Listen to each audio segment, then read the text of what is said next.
So over here you can see that I have a blank project, and now what I'm going to do is I'm going to go around, take a paintbrush and then choose a color just like this and press OK. And now I'm going to go around and create out a new layer, and on the new layer I'm just going to go around and brush out.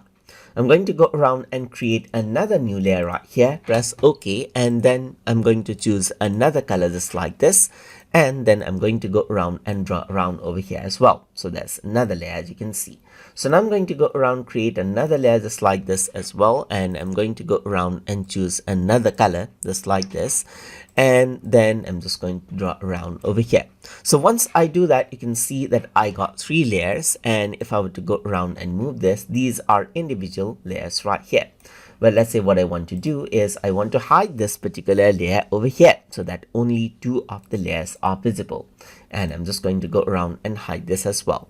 So what I want to do is I want to create a new layer where both of these are merged out, but I want to keep these layers as it is. In that case, what I can do is I can create a new layer from visible layers right here. So both of these are visible. So I'm just going to go around over here onto layer for this, and then I'm going to choose new from visible.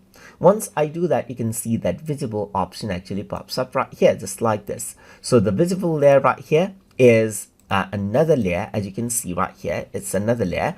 And now if I were to go around onto move, then you can see that it is the part of the same layer. But the previous layers right here, that is the individual layers, are still there. And that is how you can create new from visible layers inside of GIMP. So I hope you guys learned something as always. And as always, please like, comment, share, and subscribe.